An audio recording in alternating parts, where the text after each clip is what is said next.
Hello everyone, I welcome you all in this video. In a last video, in the chapter number 2 of geography, we have discussed endogenetic movements. In that, slow earth movements, which gives rise to fold mountains, block mountains, or the formation of rift valley. In the soft rocks and the hard rocks, that also we have studied. Even rapid earth movements, that is earthquake and volcanic eruption causes and the effects also we have learned. And in this topic, chapter number 3, exogenetic process part 1, we are going to study here three types of weathering. One is mechanical weathering, chemical weathering, and the biological weathering, and many other natural factors which affect on this type of the weathering, and different scientific terms also we are going to study. So we are going to start now. See that exogenetic process. At the beginning, some general information is given, which is based on the previous knowledge. Many landforms are formed due to the internal movements, which already we have studied, and many processes occurring on the earth surface also lead to the formation or degradation of landforms continuously. Some good changes and some bad changes which bring destructive or the destruction in our life because of the interior or the exterior movements. In this lesson, we will be studying the exogenetic or the external processes and the landforms formed by them. And the external processes occur because of the forces working on the earth surface. They are mainly solar energy, second gravitational force, and the kinetic energy associated with the moving objects on the earth surface. Three energies. Landforms, do you know landforms form on the earth surface as a result of internal movements are called primary and the secondary landforms. Should not forget which are the primary and the secondary landforms. Yes, examples: continents, mountains, plateaus, plains, etc. are known as primary and the secondary landforms. And because of the external processes like weathering, erosion, transportation, and the deposition, which are the major terms we are going to study in the next 2-3 topics, the primary and the secondary landforms gives way to the tertiary landforms. Examples are valleys, sand dunes, delta, U-shaped valleys, etc. comes in a tertiary landforms, which comes after first and the second number one. Here some images are given. See the given pictures. Observe the physical appearance of the rock in each picture. You can see that rocks are broken, fractured, and have holes in them. Figure number 3.1a shows exfoliation of the dome-shaped hill. It is part of mechanical weathering. Second, 3.1b block disintegration, that is also mechanical weathering. And third, number 1, shattering, mechanical weathering. You will come to know that one type of weathering, mechanical weathering. Next number figure, can you tell? In a picture you can also see that the statue has been deformed. And why are the rocks in such a condition? First number figure shows that 3.1d oxidation, it is a part of chemical weathering. Then G, that is also because of the chemical weathering the statue is deformed. And the chemical weathering, that is called the salt weathering, which looks like as a net form. Why that occur, everything we are going to discuss in this topic. Here the second number type of weathering, chemical weathering. Third number one, think about them and briefly tell the reasons you can think of, and discuss the reasons also we are going to discuss with the teacher. Even you with your friends also can discuss.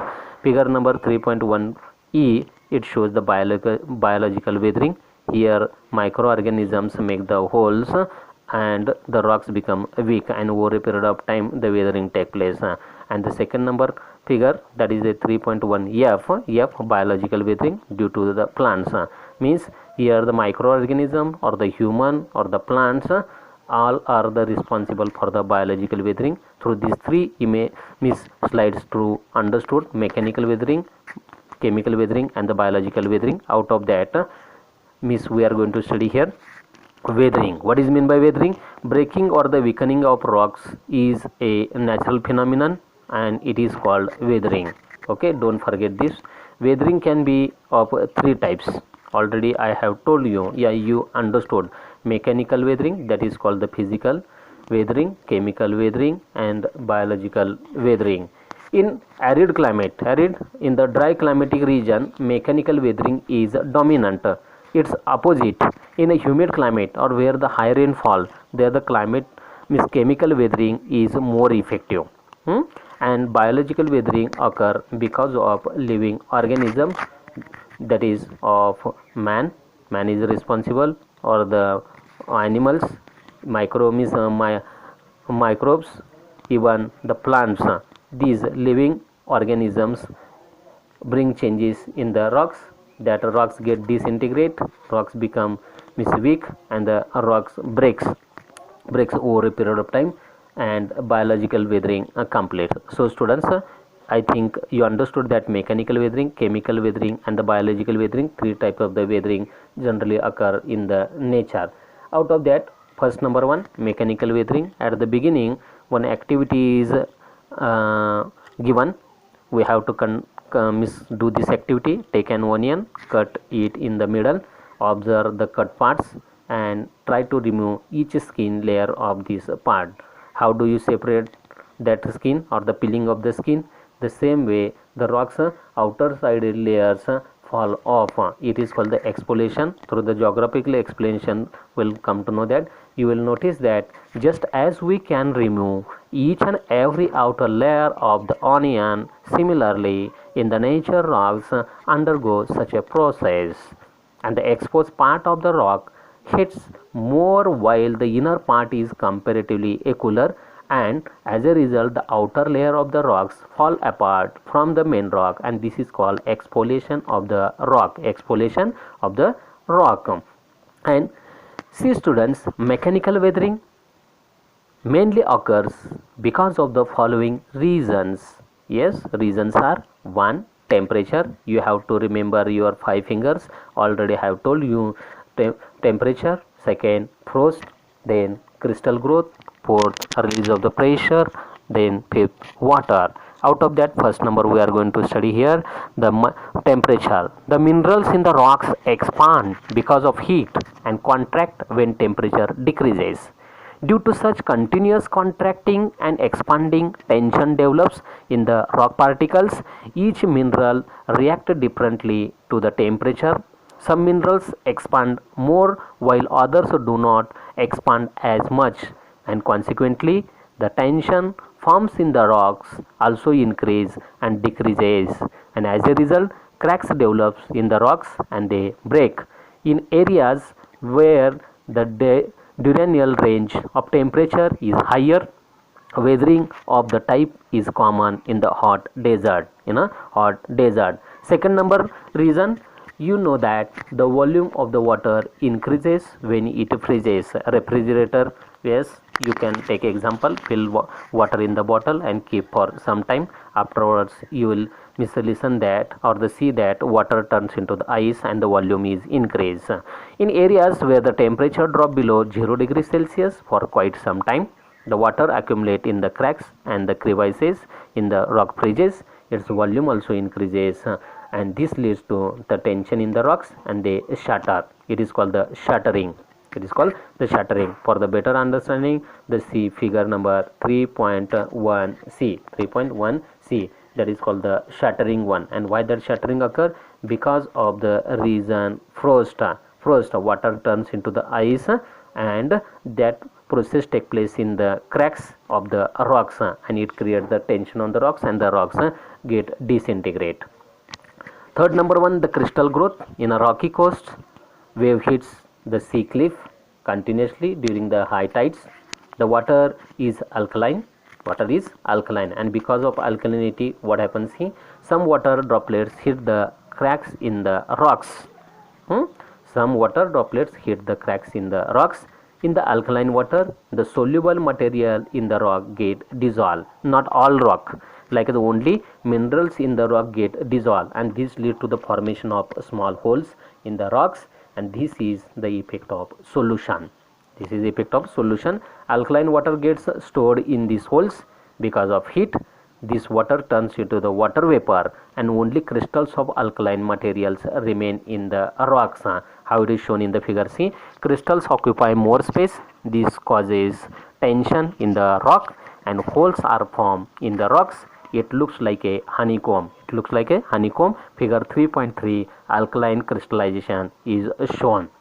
Next reason, C, release of pressure. Release of pressure. It is not that tension is created in the rocks only because of earlier reason, that was means these all are temperature or the freezing or the water or the crystallization. Okay, these are not only responsible for the weathering. The one more is that release of the pressure. The outer layer of the rocks exert pressure on the inner or the lower layer. Upper layer create the pressure on the inner layer, and when this pressure ceases to exist, the lower or the inner layers get freed from the pressure, and this also lead to the weathering. Means upper layer of the rock create the pressure on the inner layer of the rocks, and the inner layers means fractures occurs and the weathering process completes. Man also is responsible here.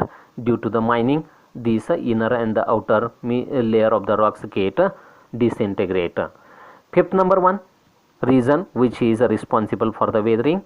Yes, some areas experience more rainfall than others, especially a tropical region or the equatorial region or the coastal region where the heavy rainfall. In such areas, soaking of rock water also causes weathering of the some rocks like sandstones and the conglomerate. These are the names of the stones or the rocks. These rocks are formed because of pressure on the agglomeration of sand particles.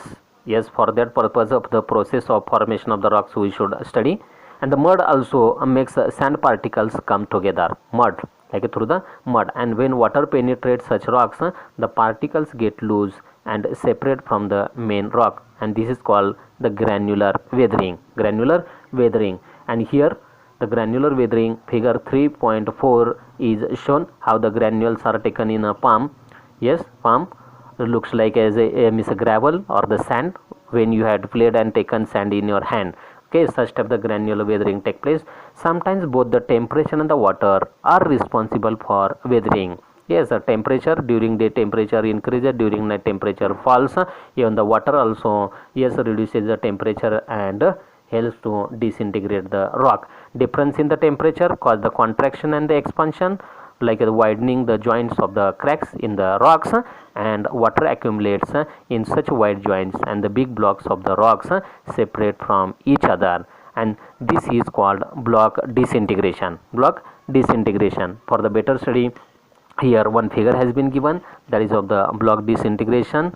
Yes, it is a part of mechanical weathering, block disintegration. See how big rocks are shown, that one. Even the fractures also are shown. How these fractures occur? Because of the temperature, expansion and the contraction, and the which factor fractures occur in that one, the water droplets reaches, and the frost also work on that one. All these factors are the responsible for the mechanical weathering. So students, hope that one today we have discussed that primary and the secondary landforms, the tertiary landforms, then three types of the weathering: one mechanical weathering, second chemical weathering, third number one biological weathering. Out of that mechanical weathering, yes, the five factors which are the responsible for the mechanical weathering, that we call the reasons. Then first number one, that is temperature, then second, that is frost, third number one, the crystal growth, fourth number, release of the pressure, and water. These all are the responsible. Hope that one you understood this point. Yes, you read this topic at least the one time, you will miss a clear cut get idea, and remaining miss points of this topic will study in a next video. So take care of yourself, your family members. Thank you. Jai Hind.